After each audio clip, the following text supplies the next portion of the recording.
Aloha, it's another round of Around the Wayne, and I'm Wayne Koito, and I got another four of my very close Rainbow Warrior fanatics around me, and we're just going to talk Rainbow Warrior football. It's Wednesdays. Hey, if you're watching this show, just a reminder, please, please, please like our page at Facebook. That's the page you're watching this on. I thank you for being here. It does a lot for me and this company and for the sustainability when people like my page, and also follow it on Twitter, and that's at HI Sports Fans on Twitter. So this is, consider this not having to pay for any extra cable for this show. It's just a free service if you can just like my page, please. So go ahead and do that.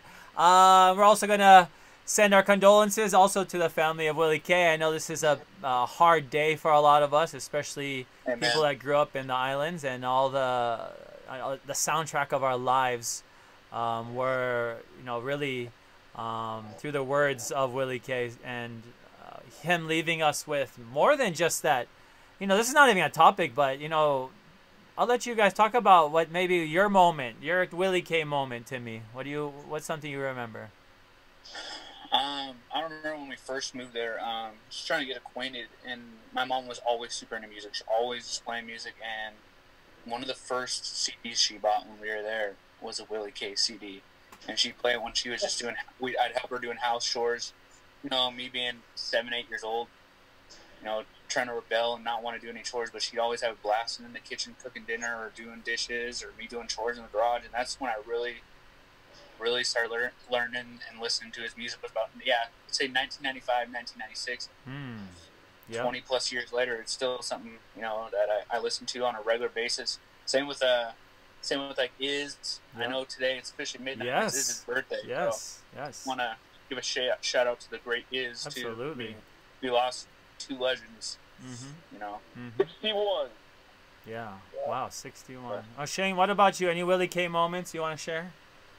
Yeah. Growing up too, my dad was always into music, played guitar. He was in a band, a rock band back in the day. But that's his idol, One of his mentors was Willie K. And it's funny because if one day you meet my dad and you listen to him, he kind of looks and sounds really? Like to me. Yeah, so it's kind of funny. And just even now, whenever I listen to Willie K's, what is that? Oh Holy Night. Brings me chicken skin, man. And Steven Tsai posted the video of how Willie K was in New Orleans during the Sugar Bowl. Yeah. And I remember that too. He was just so charismatic, full of energy. Just his style, will never be matched. Yeah, I agree. Yeah. What about you, Ben? For me, it's actually when in the 1990s when I was in high school, everybody kind of had you had to have certain CDs, local music CDs. Like an Iz CD or Makasa the House CD had to be in there, and definitely a Willie K CD had to be in there. And I'm trying to... Kyle Crater Boys, like that whole era. It was like a beige... I remember there was a beige one. I just remember there was a beige colored CD, and I just remember I had written my name on it, and I accidentally had dropped it on the asphalt, and it scratched. And but you just remember... I just remember that when CDs were the thing, and you have the Case Logic case in your car, and if you have a good, well-rounded, a good mix of music, it's gonna have a Willie K CD in there. Yep, so definitely. That's my thing. Well, what's your Willie K song? What's your go-to Willie K song? The one that Shane just said, the Oh Holy Night, the remix of the cover for that. Oh yeah. That's. We're in the. I don't know if you guys realize this, but I think this is the week we're actually 6 months away from Thanksgiving, and Thanksgiving was. I guess we should all be thankful for a lot of things, but Absolutely. like the music and talent of Willie K, that was something else, and just thankful to be able to live through this, that time in which we could, got to enjoy his career.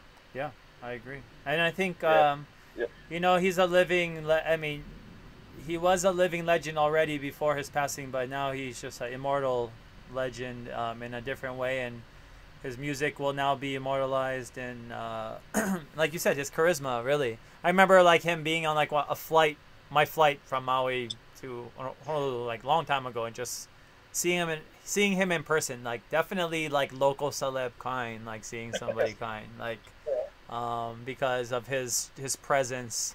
But yeah, and also if you're watching, you notice that I'm in the bottom four, so I'm just gonna use my other split personality to play the other side, or I'll just whatever. We'll see what it does, where it goes. But we're just gonna have fun today as usual, and I want everybody out there to just have fun as well with us. If you're joining us in the comments, leave a comment, leave your answer to the question, because these are all things, I think the topics that we talk about on the show are all relevant to what the fans want to hear and what the fans are thinking about. And I think at the same time, we never get that perspective. We never get our chance. So this is our platform right here, and if you want to be a part of this, definitely send us a private message.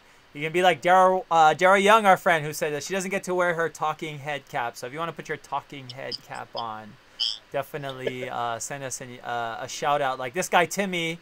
And Timmy, just tell us where you're coming from today and your connection to the program, and how long you've been a huge supporter for.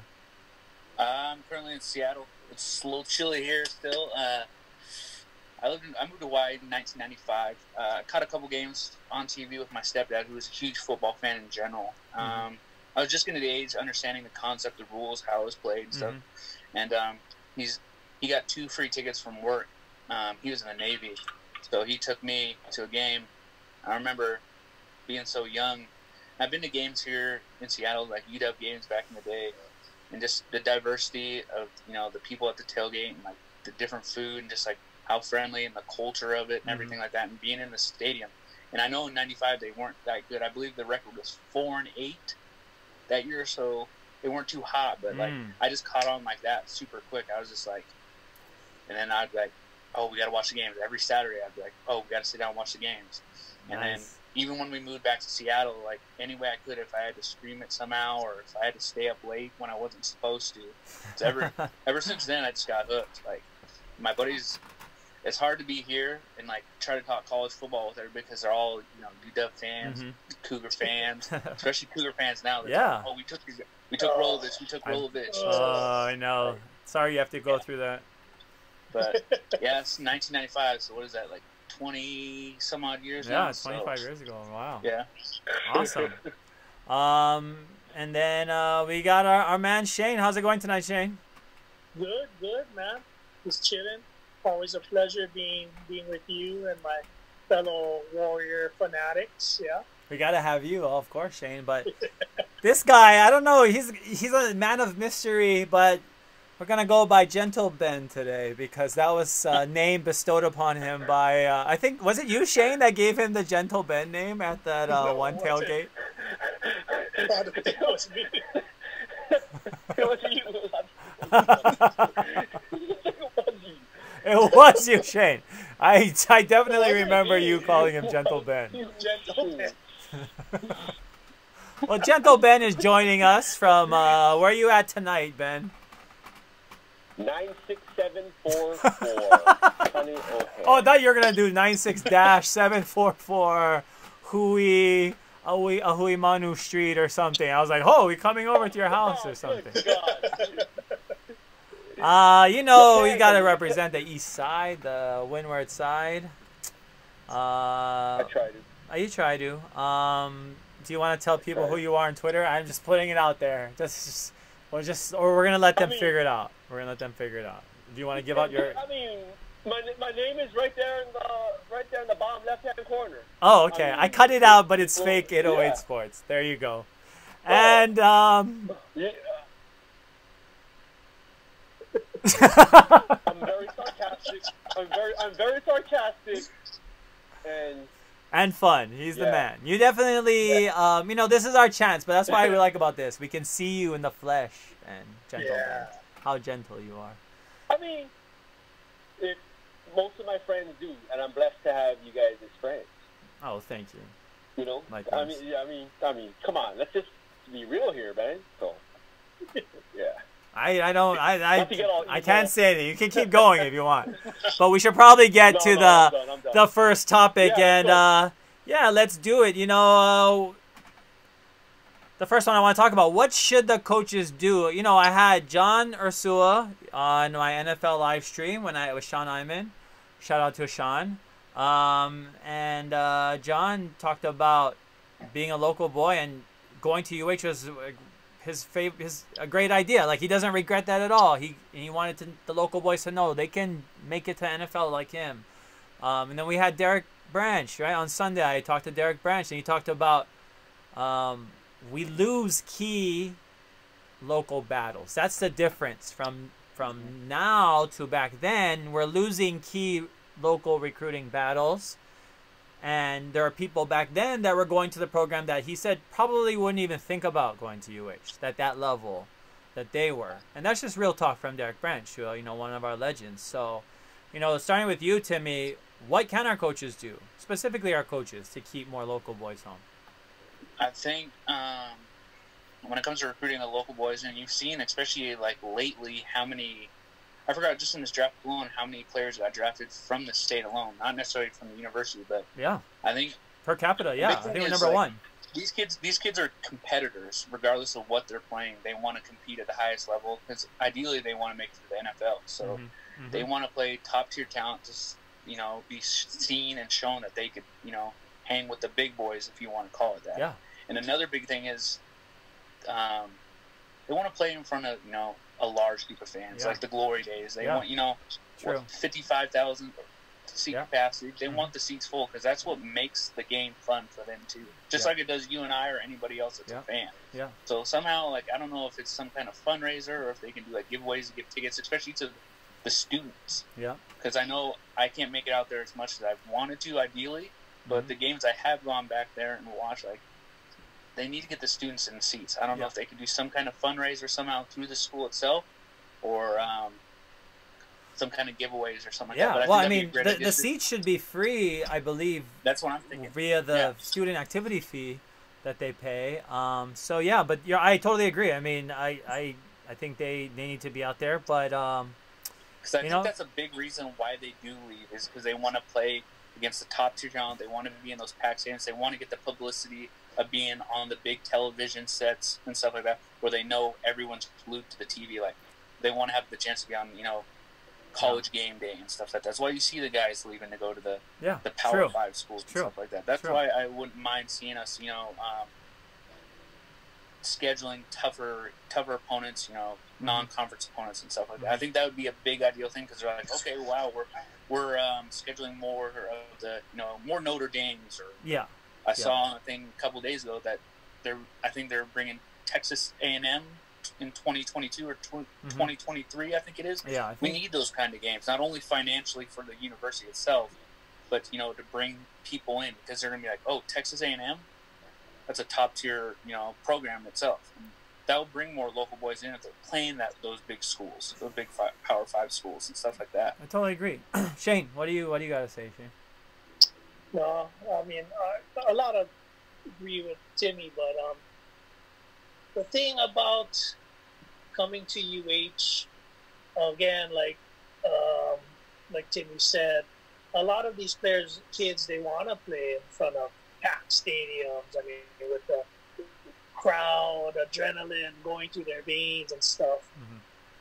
But it's hard to challenge schools that have the facilities and the money, like Oregon and USC, and, you know, UCLA, all these schools that come in. And especially if you're an 18-year-old kid and you get thrown into these beautiful facilities, of course you're going to be like, oh, of course I like go here. Yeah. The thing that UH can offer is, I know it's hard to guarantee, but you can legitimately have a shot to be on the field and play and contribute as a freshman. Exactly. I mean, we've seen it in numerous times, you know. So I know a lot of these kids, they go, oh yeah, like USC, but you want to be the fourth string guy at USC? Yeah. Or be the big man on campus in Hawaii and freaking be the man. You know what I mean? Yeah. So I don't know. That's a great point.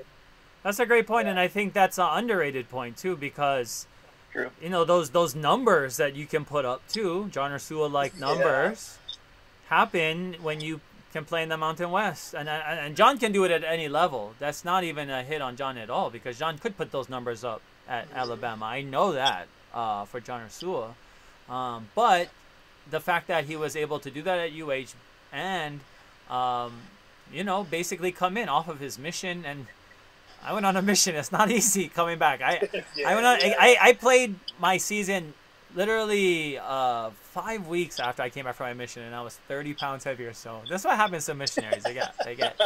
They put on a lot of weight. I actually gained 50 pounds in my mission, which is a totally different story. But it's not easy to come back and to get back into that shape. And if you're trying to compete like your Tua or something, or at Alabama, it's like you can't can't do those things. You have to be at your optimal the whole time. But Ben, you know, what do you got to add, Ben? Yeah, I'm gonna go a slightly different direction. Okay. Only because of what we're going through right now.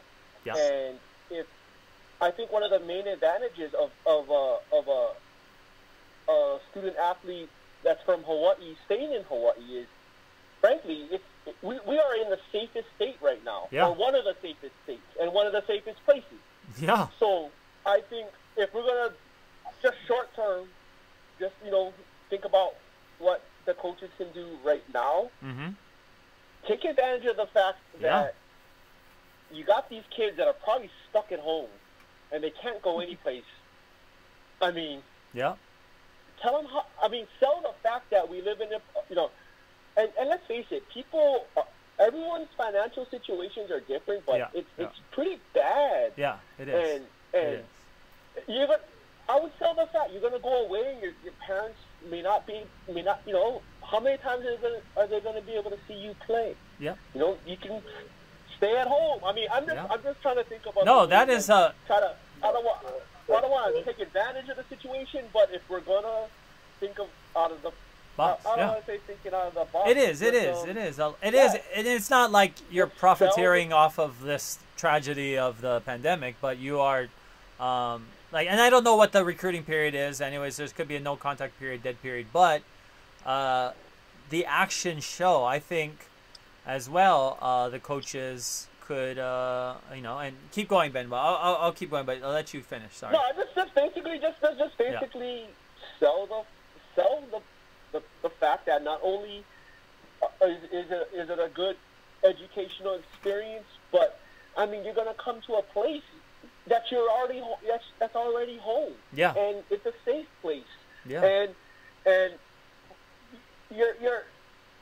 your family's going to be able to see you play. Yeah.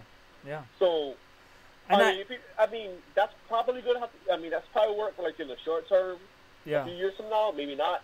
But, I mean, at least for now, let's take advantage of the situation. And let's run it so it benefits us.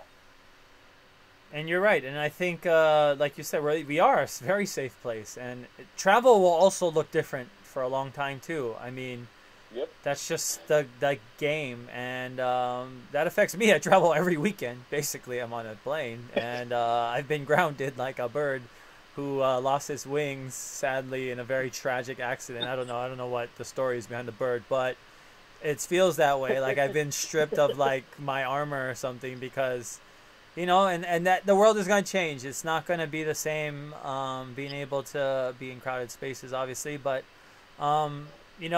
that's not a bad thing to talk about to families and to explain the gravity of the situation. And there's an advantage to being on an island. There's an advantage to having your family here and being able to see them play when it's going to be so hard for them to travel. And, all of the points that you guys made are totally valid points, are extremely valid points that the coaches can do right now. That's the thing is, like, we can't change conference. The first thing I would do, I mean, if I were the, at AD, if I were anything in power in Hawaii, my main objective would be to get into the Pac-12. That would just be my main objective. And to people saying that's impossible, it's not impossible. I tell you, it's not impossible. It's very, very difficult, and you have to be extremely creative with it. I'm not saying that, but you have to think like how those people think. You have to think about what you can bring, and you definitely need to understand your strengths as a program and our uniqueness. And Hawaii, we're so unique, and Derek Branch brought that up so much too. How unique. He had committed verbally to Illinois, came on his trip to Hawaii, and signed right there because of what he was sold on, our culture and who we are and how different we are from anywhere else. Okay, I have to give myself points for all of those things. Anyways. But no, it's the honest truth is that we have so much that we can offer, and even though it's difficult, like I said, I played sports in New York. I went really, really far for college. I mean, it's normal for local boys to want to leave, obviously, but if you are in a position to make a difference at the D1 level, FBS level particularly, even if you might go to FCS school or something and you stay home, I mean, anything can happen. And also, let's face it, so much development happens after, senior year of high school. Like especially local kids were like notorious for being late bloomers and taking a while to fill in and stuff. A lot of us, so it's not like at 18 that's the end. You're going to NFL.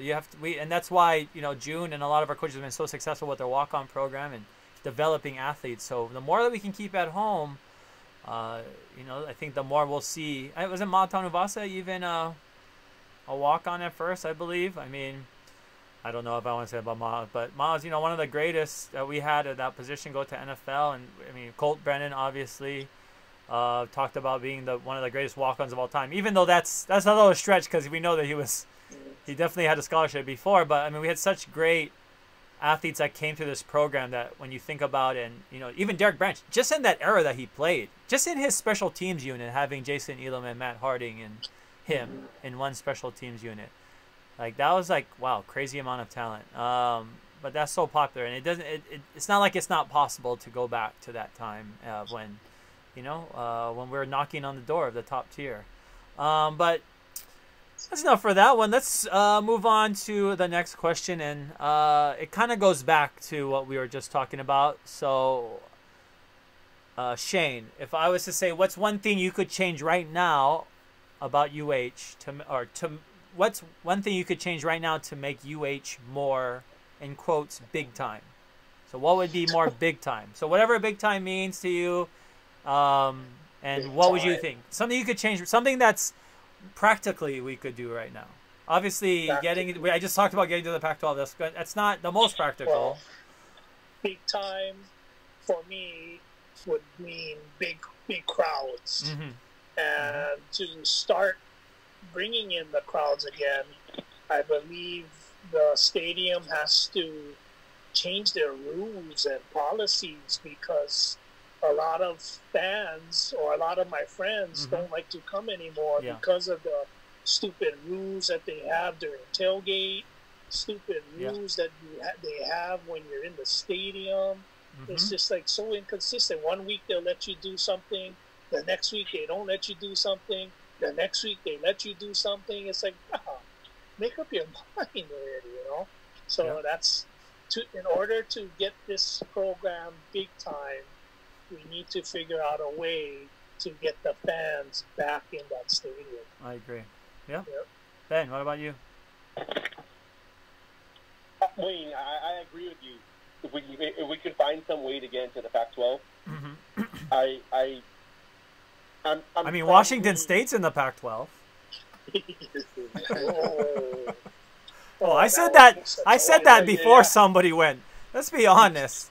Like, you want to go to, it's fine if you want to get stuck in Moscow, Idaho or something, like if that's your jive.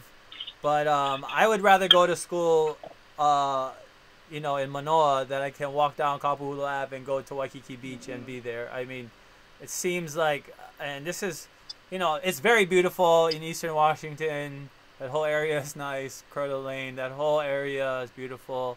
But it's a different way of life from being in Hawaii. And yes, you can play and they balance out a school in Seattle, obviously, so that they can be a travel partner or whatever.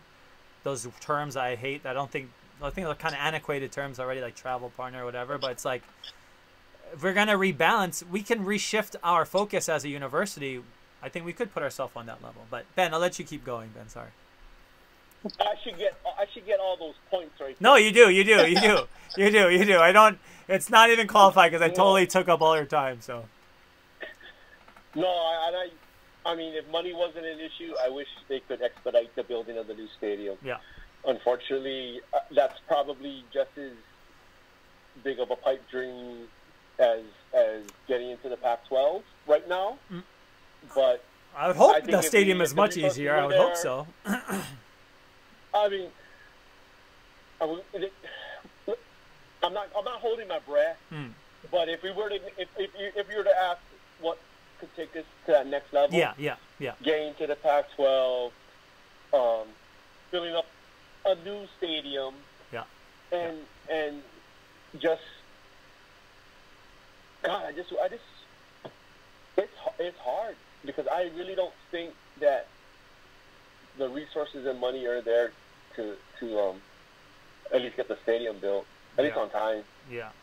That's just my opinion. No, I mean, it's very valid opinion, and I think it is pretty. There you have some clear evidence that big projects, but in the defense of the stadium project, I know that the leadership, at least behind it, like Senator Wakai, who's very sports friendly and understands the importance of having a robust sports scene, and I think as an economic driver, sports can be an engine as well, just like agriculture, just like a bunch of things, not only tourism.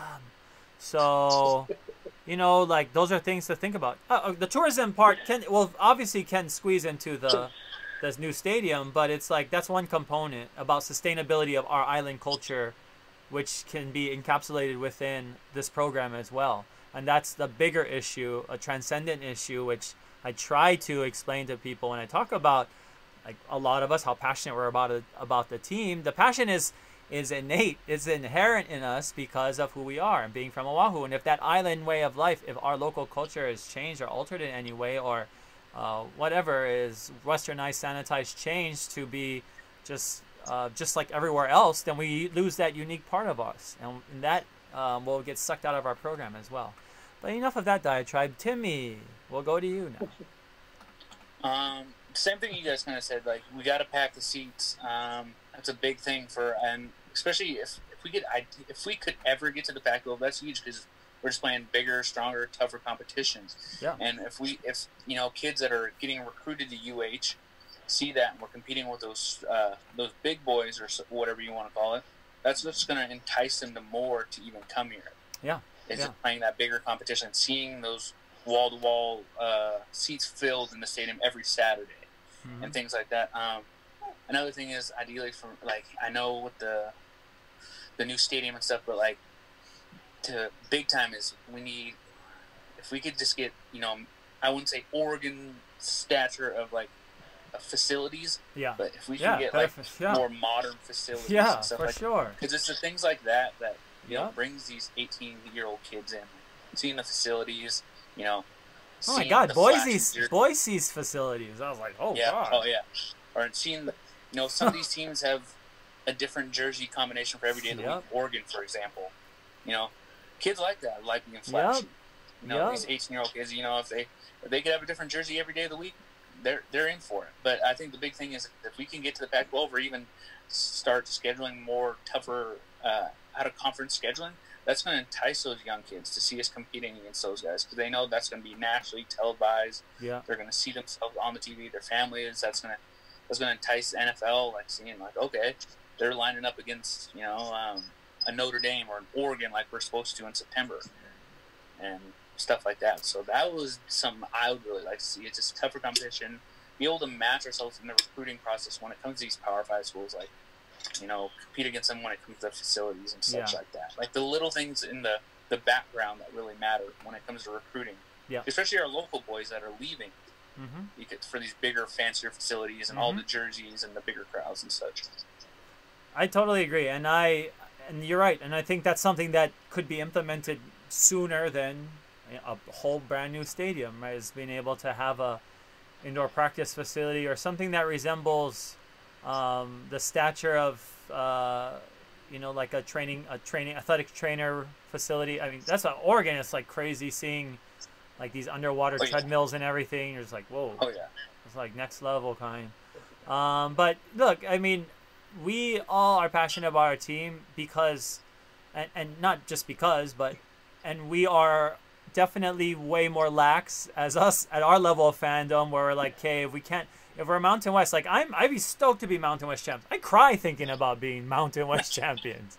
Mountain West champions. People would laugh at that, but like, that's like a good goal for us. Like, I don't think that's something to be like embarrassed about. Like for me, I'm like, I would love to be the conference champion. That would be awesome. And I think like those things are kind of underrated too, because when we think, oh, we want to be in a Power 5, or we think, oh, we want to play for national championships, like, yeah, that's going to just be impossible, really. I mean, like, UCF already showed. It's like they did what they had to do, and I don't even know if they could have even had a harder schedule and it would have made a difference. It's like they didn't even get a sniff for the national championship game, and they, like, won how many games in a row? They're like, oh, last year doesn't count. It's like the same team. So give me a break. It's like that whole era counts as far as I'm concerned. And it's like, I'm not a UCF fan at all, but if somebody was to make a claim to playing in that game, it's pretty obvious that it's not going to be a thing for a group of 5 team to get into the national championship. That's just not something. And it is what it is. I would like to see another division, actually, for the group of 5 and, win a national title that way. And I got to add, too, in order to be big time, we got to find a way to knock off one. We go to these big games. You're right. We get blown, man. Extra credit to Shane. That's totally true. Yeah, and we've had those games. Yes. Yeah. We need to at least be competitive. Okay, so for like a split second, I was like, oh, we are definitely Appalachian State, baby, as I'm walking under the giant M. I was like, Appalachian State, baby. And then, like, okay, then that dream was over after, like, the first 4 minutes of the game. Exactly. But had we pulled Appalachian State literally moved into the next division from that game alone. The notoriety that got, and obviously they had to do more than just beat Michigan, but their name lasted so long from beating Michigan that they moved up to FBS from FCS because of that game. So good, extra credit to Shane. But we're going to move on to the next. This is more of a fun one because all of us like to travel, and we all are excited about the schedule because it's like, where are we going to go? Especially when it's non-conference. So this question is just basically, what team would you like to see us play so we can travel there? So Ben, who would you like to see us play so we can travel there? We've already played them, UT. I would like to go to Austin. Oh, I love that. Oh, great. Austin. Great. Austin. I love that. That's a good one. What about you, Timmy? I mean, well, I'll come back around again. Timmy, what do you just so everybody can get their one in, and then you got to think about why you're going to defend it next. So Timmy, what would you say? It's a game that we were supposed to have in September. I think the Oregon game would have been big time. I like that. I've been to games in Eugene at Aloha Stadium, and that stadium is just electric. Like, can you imagine with no fans? That'd be nice if we played them there, right? With no fans. Yeah. But just being there and being in that atmosphere, and like, I think that would have been. I was looking forward to that game since the schedule came out. Like, that's the first game I circled. Like, that's only a 6-hour drive for me. I was having all my plans set for the hotel. Well, maybe we can. Maybe we can still. What about you, Shane? What do you think? What's the one place? For me, it would have to be Notre Dame. Ooh. I would love to go to that stadium. Yep. There's so much history behind it. Yup. Just be in that whole atmosphere, big time college football atmosphere. So Ben, so that's where I would like to go. So Notre Dame, all of those places, right? Power 5 schools, obviously. So those are a big reason too. So we want to play there because we want to play in that game. But Ben, so UT, Austin, why Austin too? It's funny that Shane mentioned Notre Dame because I've actually been there, and saw UW play at Notre Dame. Really? And I Yeah, and yeah, I think yes, yeah, it would be a good experience. Mm-hmm. I probably wouldn't do it again though. I probably wouldn't do it again. You wouldn't want to go back there. Yeah, yeah, I wouldn't want to go back there. Ah. I mean, it's a great. I mean, I'm not a fan of bleacher seating. Yeah. Yeah, the South Bend is beautiful, and the campus is totally beautiful. Yeah. Yeah. And I mean, and the experience would be great. Yeah. But one time, and I would say that for Texas too. I would say that. I mean, I've been to Austin, and I just think that's a pretty cool city that I think local fans would really enjoy. That would be pretty much it. No, I agree. I like that. But what about Oregon? Do you think, Timmy? What about Oregon? I think because it's just a small, it's a college town. I've been to many games there. Everyone rallies around that university. I think the fans of UH would enjoy just the atmosphere that comes to the games in Eugene. Yeah, the fans are very friendly. They're very welcoming to opposing team fans, and that's just the big thing for me. I feel like just that college atmosphere going in there to a big game against Oregon, a national powerhouse, you could say. I think it'd be big time for us, and it would have been fun. Hopefully, we could still have fingers crossed. Hopefully we can, and I think if we can shift the whole season to spring, I would love to just. I mean, we need that game too. I mean, that Oregon game is a huge paycheck, but big time. Shane, what about you? Why Notre Dame? What else would you like? I've been to South Bend too. We stopped there after Michigan. I took my group to the Cubs game in Chicago, so we drove from Ann Arbor to Chicago, and we stayed in South Bend. It's like one giant farm. I literally didn't think that was South Bend. I thought that was like the boonies, like the middle of nowhere. But it's crazy over there. It's fun. But what else, Shane? Why do you think playing Notre Dame would be good for us? Well, just the notoriety, and just growing up as a kid, it would always be, Notre Dame, just they're always the powerhouse of football. And Lou Holtz was one of my favorite coaches of all time. And everybody was hooked on that movie, Rudy, so it's just like, yeah. So my world history teacher played with Rudy. Shout out Mark Ewald at Kamehameha. He didn't like Rudy, though. He said that Rudy was a tattletale. That's how he got on the field. He was tattletaling on Joe Montana. It was pretty hilarious. Actually, there's like a crazy story, but I mean, it's one of the great stories. He's like, it all happened. He was like, no, we actually carried him off. Like, all of that happened. He's like, no, that wasn't just Disney. Like, he's like, that surely happened, but that guy, he's like a used car salesman or something. It's pretty funny, but I've been to South Bend. It's a very interesting place, seeing Touchdown Jesus, and it's kind of fun. And I think, like, you're right. I think just the, Derek Branch talked about how they almost beat them, right? And I remember being at that game, too, with my uncle. And, it's one of those teams that just has so much lore surrounding them. A place that I've always wanted to go and play. I've been there. I went there in 2002 to see the men's volleyball team at UH win a national championship that later got stripped. But does anybody know where I'm talking about? Penn State. Penn State. Penn State. Yeah, I think we should play Penn State. Just because I think State College is a really fun town too, and like Timmy was saying, like those real college towns, they bring out a lot of the community and the culture. And Madison was really fun. Not everybody was super nice at Madison, but there were a lot of nice people there.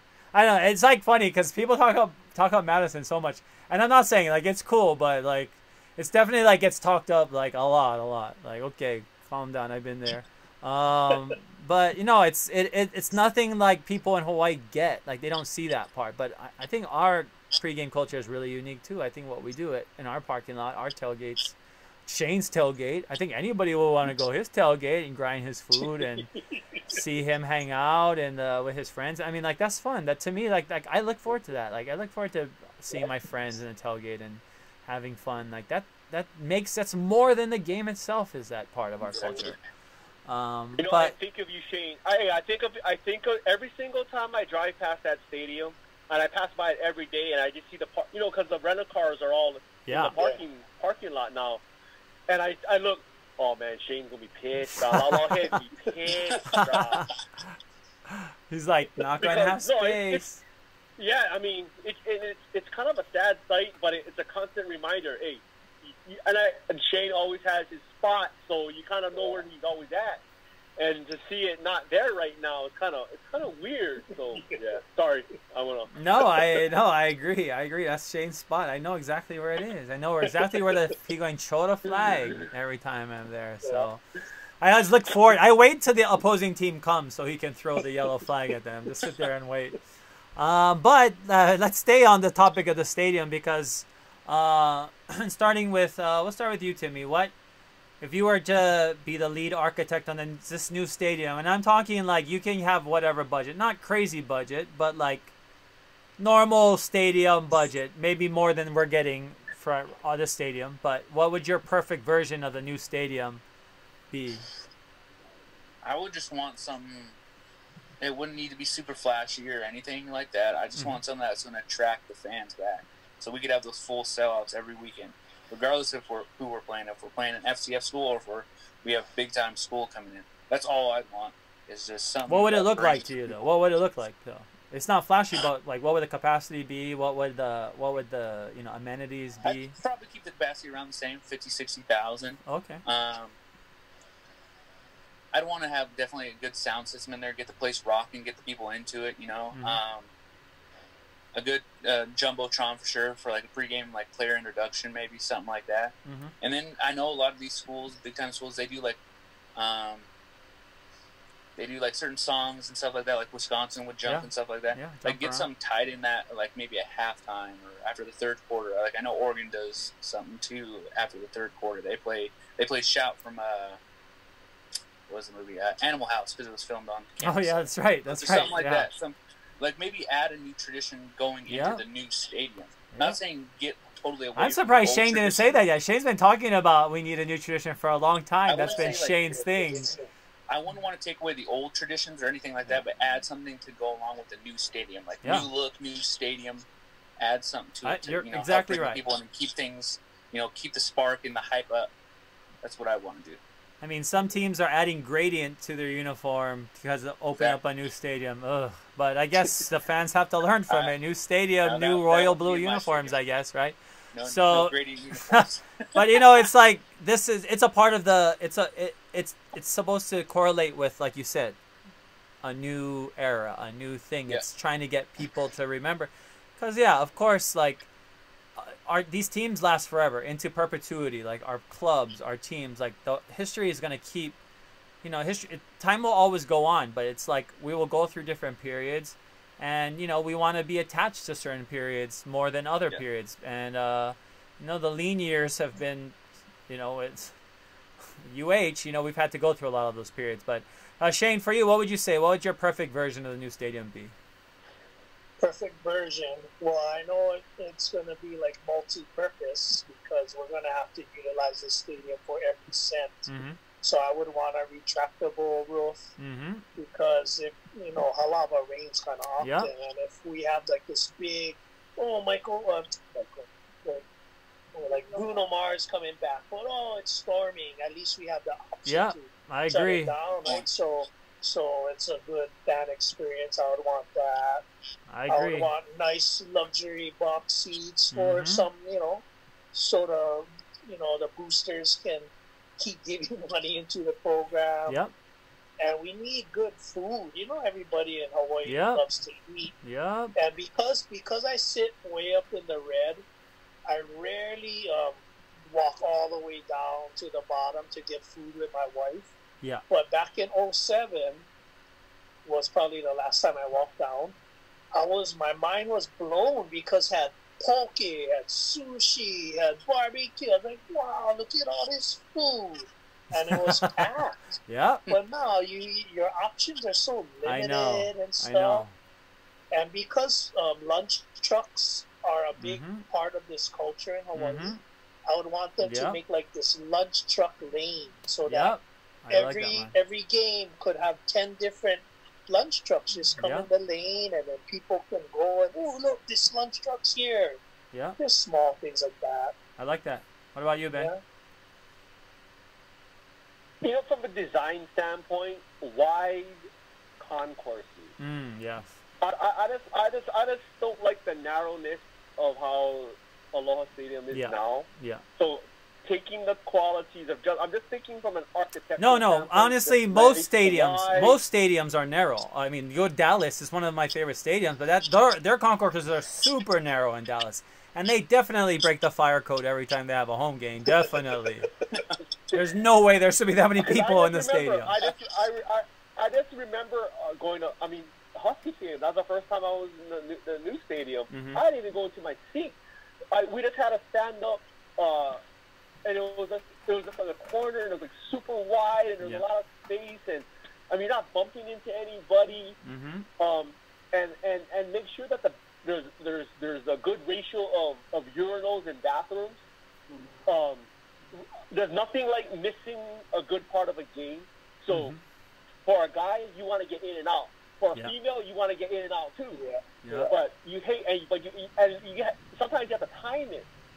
It shouldn't. If it's run efficiently, you can go when you please and take a piss when you want. Yeah. And go back to your seat. Yeah. You shouldn't have to oh man, I'm gonna have to go stand in this long line. So yeah, I agree. I'm just talking architecture, wider concourses, and make sure that the restroom situation is taken care of. I'm totally in agreement. Being able to see from those concourses to the stadium, the field wherever you are is a huge advantage too, and you can architecturally plan that into the stadium. So people, if they have to wait in line for the bathroom, aren't going to miss anything waiting in line. The only thing I missed last year was the block punt in Nevada, actually, because I was in the bathroom because it was so cold there. And my dad, I was like, Dad, what happened? He's like, they blocked a punt. I was like, what? Dang it, I missed it. I was in the bathroom. But at a lot of those smaller stadiums, it's just like Ben was saying, it's just a wide open concourse. And I think if you make huge concourses, then you can easily roll in the lunch wagons. And you can have also permanent brick and mortar food. I mean, because for me, I would definitely start with the food too. Not maybe start there, but see how we can integrate local places into. I mean, my dream is like the Tokyo Dome, that level of food. I mean, I cried at that game last year. Like just walking around there, I was like, everything I love in the world is right here. Right here. They even had musubi and nokomokos and just, katsu curry and oh gosh, it was amazing. And it was like having Shirokiya Village Walk. See, that would be what I would want, have like Shirokiya in our stadium. And you don't have to have giant places, just have booths. So and Timmy starts his catering whatever at home and starts making his whatever specialty. What's your special, Timmy, since you're the chef? And you can bring that and you can have your own little booth and just sell that, good stuff. I don't have a special. I definitely seafood's definitely my favorite though. Seafood, because that's what I love to eat too for the most part. If you had a tempura station or something, that's not super difficult to pull off in a small booth, and people would be like, "Oh wow, that's cool!" Tempura. I mean, I think that's a huge part. I think eating Aramark food is not something I'm ever interested in doing, in life, let alone at a stadium. Maybe it's popcorn or something. But it's I think we really limit ourselves when it comes to our options because we don't think outside of the box. Exactly. And it takes going to a lot of these other stadiums, seeing what you like about these places. I think like Shane said, I think the roof is a necessity. And I talked to the Crawford guy at the Crawford Architects, and he's like, "Oh, who do you think we are? We're not the Seahawks." And I was like, "Oh, we need something." Because I was like, oh, literally, because they did the same stadium and whatever, which is fine. But I'm like, okay, but it rains a lot in Hawaii too. And of course, we don't have a giant budget, but it would make a huge difference from people going and not. People already don't go when it's raining, and it rains all the time in Halava. Yeah. So, and you can't bring a umbrella in the game, and not everybody wants to wear a poncho. So these are real issues, I think. But no, I mean, I think all of them, everything we said is perfectly, logical in terms of what's the new stadium. For me, I would love to see the new suites. I would have definitely a flatter in the end zone. Actually, I would make one end zone just like a giant, just all grass, like open seating, have the team run down and run under a rainbow or something. That'd be cool. And like on the bottom of the end zone, like have like suites or something, or people can pay to be in those areas in their standing room and they're watching the game down there and just drinking and eating food and just seeing the team run by them onto the field. And like I don't know, I don't think it costs like that much, honestly. It's not like I'm like, just make a big open field. Like at that point, like we could make fun stuff. Like Virginia, I like how they have one end of their stadium you know, open. I don't know if I'm gonna ever go to Charlottesville, but you know, that's cool looking aesthetic as well for the stadium. It adds to it. It adds like the green part, which I think our stadium should have like greenery in it, since we're like a green team in green halava in Hawaii. So I think the aesthetic needs to reflect us as well, our culture and what our look is. But it doesn't have to be fancy either. Like Timmy said, it doesn't have to be like flashy. It just needs to do the job, but we can do it. I mean, to me, I think like the rail poles look better with the drawings on them. I like the drawings on them. I'm like, it really makes it a lot more appealing to me, just adding that alone. Because like they're an eyesore, obviously. And, you know, in other countries they're even bigger. I mean, we're lucky that this is what it looks like, and taking us forever to even get that going. And that's another part of like the new stadium. Obviously needs to have, I would love it, you know, I love Hawaii to go to being able to even scooter or bike around the whole island, like a possible way for people to use other alternative forms of transportation to be able to get to the stadium from wherever. Like you're going from Manoa, I mean, I don't know what you do, a perimeter around the bottom of the island, which is like a big bike lane. I don't know, like something that would encourage different forms of transportation, because our island is so small. And even without all the rental cars, you know, sometimes you can still have like Kaneohe, right? Even now can have traffic down there. And it's like, can you imagine what now when we bring all the tourists back? So right now it's like a time to really be monitoring the situation, how it'll improve our new stadium, I think, traffic-wise. So. And one more simple thing, I hope they put cup holders. Yeah. You know how many beers I kicked over? Like Stan Sheriff has the cup holder. That's a $12 sacrifice when you kick a beer. Yeah, it is. And they could have just put that $12 into the seat instead. Man. Yeah, I agree. And I think, like, you know, honestly, when it comes to seats, the bucket seats, we're lucky that they all have bucket seats. You got to hope that the new stadium puts in all bucket seats, because that's not a thing in other stadiums, you know. And like I thought like Utah State Stadium is kind of cool, and they have a lot of bucket seats but only on one side, and the rest of it is small. So like if you go on the cheap, it can look bad. And I don't like aluminum like bleachers. Like that's gross. It's just like doesn't work, and it's cold. But anyway, that's good. So we're moving along to the last question of the night, and it has to do with away games again in UH. So whether you went or not, what is the coolest away game? And that's just whatever coolest away game you can say that UH has ever played in. And Shane, we'll start with you.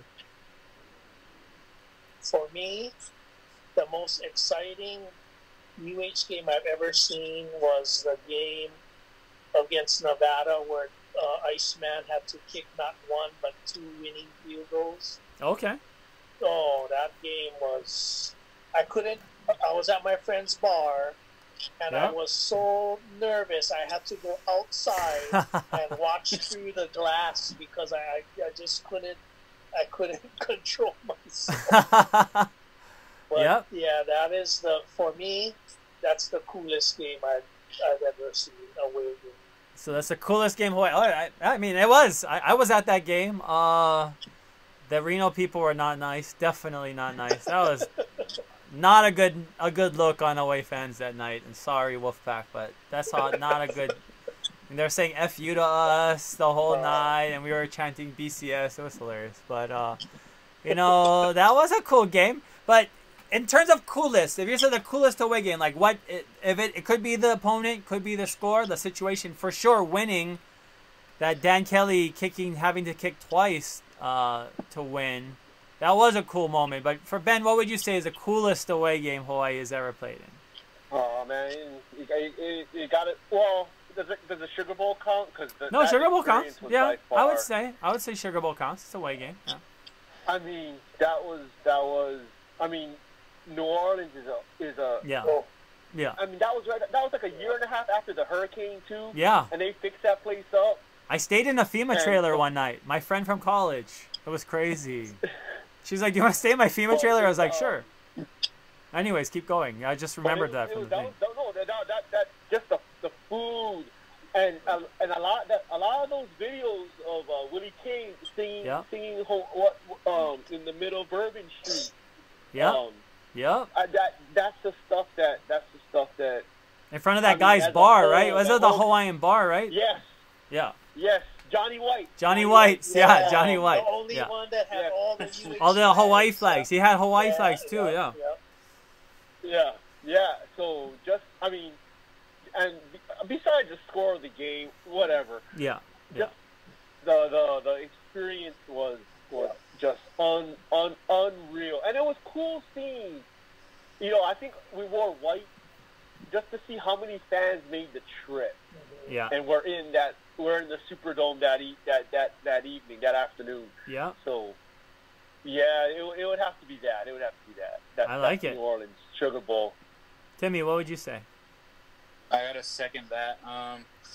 I know it wasn't the outcome we wanted, but I know living on the mainland and just talking to people that are huge college football fans, like just them seeing Hawaii in a Sugar Bowl. Yeah.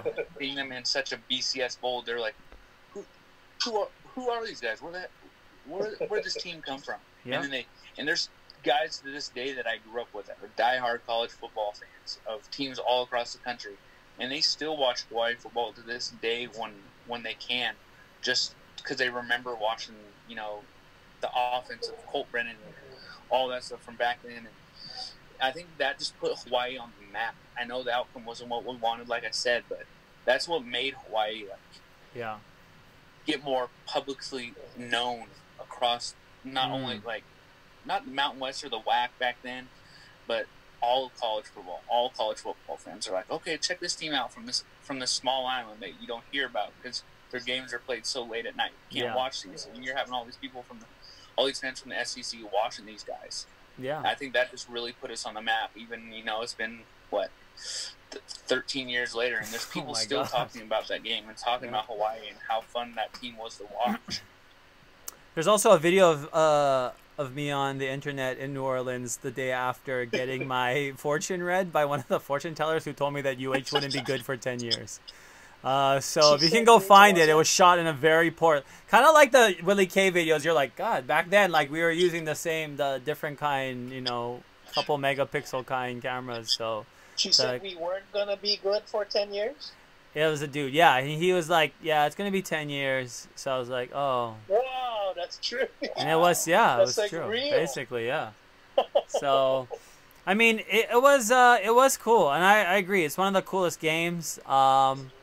To me, the coolest game. Even though the Sugar Bowl was cool, but I thought Australia was the coolest game because it's so unique, and we'll never play in that game ever again. And it was so fun. And you know, I thought that just the cultural experience surrounding the game obviously was so unique. And then we went to another interesting place straight from Australia, straight to Michigan. A week after we played in Michigan, which is crazy. But I think like those experiences, and you brought this up too, Timmy, when you talked about why we playing these guys, having these guys on our schedule, and Shane said we got to beat some of these guys. I mean, these are all great points. These are things that we can do right now. Win these games, not maybe jump into the Power 5 right away, even though I think that should be our objective. But understand that when these opportunities happen, and when you come across these chances to beat a team in the Power 5 or to you know, bring some kind of notoriety to your program, you have to you know, make the most of that opportunity. It would have been great. I thought at Ohio State how we had some semblance of an offense. You know, it's 14-0, and then they you know, hit Schroeder and fumble, and they return a fumble for a touchdown, and that's when the wheels really came off. And that was in the fourth quarter. It wasn't like you know, Ohio State was, and they were #1 in the country, and it's not like they were dominating us. You know, I thought like, you know, our defenses were so stout. That was so great. When you think about the Chow era, I mean, even at Wisconsin and Ohio State, we were in the game in the fourth quarter. Both of those teams. Late, yeah. That's right. Oh, Tuli Maseli. He had so much potential. That Oh, I kid. know. Wow, that's a Oh. name I haven't heard since he got suspended for life. Yeah. Oh. Yeah, that's right. I remember that. Yeah. I mean, I think we all, we as fans, we have these memories burned in us, but that's just a part of who we are as fans. That's just a part of like who we are as people who are committed, and that's what we are trying to do ultimately, is bring people committed to our same cause, where they still feel like it's important to them to watch UH football. And it's cool, like I read on Facebook too, like why people become fans and how long they've been fans, and it's like, it's amazing. There's still a lot of people out there. There's obviously still people on like the UH, following UH athletics and participating in polls and voting and stuff. Like that means that fan base is there, but you got to grow from within, or and start there. And that's probably how you're going to keep local boys home too, is start them young and bring them in young. That's a big thing that I've noticed too, especially living in Seattle and the mainland for most of my life. It's just like, yeah, you become a fan of whatever team you are, because you start watching it with your dad or a family member or whatever. But like, it's different being a UH fan, like, yeah, and just having that, it gets spread down the family line. Like, I know, like, even if when I have kids, like, if we never make it to the island or whatever like that, or move there, like, I'm gonna, him or her, they're gonna come out and they're gonna be in the green. Like, I love it. Of course, no of course they are. Love just it. Because I feel like the ties to it are just that much more strong. Maybe I'm just being biased. You might be able to talk to fans of other teams across the country, but I feel like the family ties are what's really important to this team. I agree. Because you hear people telling so many stories of, going to the games with my grandpa when I was young, or going with my grandma or my family, And I think that's what makes it so strong, and our fan base so strong. Yeah, that's right. As football fans, with all the hype surrounding The Last Dance, so the kind on Twitter, Pacheco and asked, what local documentary would you want to watch? So I immediately thought, if they did a documentary about the 2006-2007 Warrior football team, that would be so neat. Yeah. Because how many backstories there are. Oh, yeah. With June Jones. I just want to hear the backstories from New Orleans alone, just the time in New Orleans. I'd like to hear some New Orleans expose some of those stories. They could go to the fallout with Herman Frazier and all that boo-ha-ha-ha stuff. I should try and get Colt. That makes me think. I should try and get Colt. Okay, help me. Right? We get Colt for come on my show. Maybe Sunday. I'm going to try. See? I like him talk. They could talk about Colt's history. Yeah, I can maybe. His history. Colt Brandon. I'm going to come find you. That would be epic, I think. There's so many. That 2007 too. Is just thinking about how many people were behind the team then too. Just like, where the heck are all these people? Colt Brandon, guys. And it's like, wow, where are all these people now? Like, where are they? Are they like, did they just go back into their holes and hide? Like, I don't get how we had so many people more people go to the Sugar Bowl than even go to a home game from Hawaii. I mean, that's really insane. Like that we got that many people to fly to New Orleans, Louisiana, and we can't even get them to drive to Halava from Kapolei or wherever. It's kind of crazy. But like, I think when we talk about the future of our team, we're gonna always be debating like how we go forward. We're gonna debate about how direction we go if we get a new stadium soon, and we have a new coaching staff right now too. We haven't even really got to break them in, and that's the hardest part too, which is really, to me, very devastating, because not having a spring is kind of hurting us, and not being able to have the system in. I mean, what do you think, Ben? Do you think it's a big deal that we don't have a spring? We didn't able to have a spring this year? Man, it's hard to even think about sports when like there's 215,000 people that are out of work here. You're right. In Absolutely. Hawaii. Absolutely. And I mean, it's even hard for me to stay focused. Yeah. Like getting season tickets is expensive. Yeah, it is. And people are going to be a little bit more careful with their dollar, I think, moving forward, at least in the short term. because I mean, and Jimmy, you must know this. I mean, working in the restaurant industry, things are so uncertain. Sure. That you just count your blessings that, you know, I still have a job today, and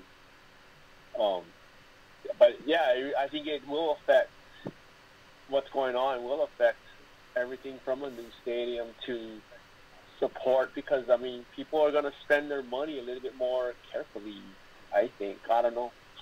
No, I agree. I think you're completely right, and I think you know, hopefully being able to just discuss. I mean, this is for us a nice you know, getaway from what's going on, and we know that for the fans out there that are struggling and that are you know, just looking for hope, and we hope that we can bring that to you as well, and to talk, you know, about our team and the shared passion that we have, because yeah, that's all we have right now is hope, and we are putting it in the hands of, you know, other officials, and but Ben said, there's a lot of deeper issues. There's a lot of very deep issues that are deeper than sports, and we should be, you know, grateful that whatever we have. But that's all I had this week. We got through this whole panel. We got this is a great show. I think one of our best, actually, and I think we are able to really nail a lot of points down. And speaking of points, Ben is the winner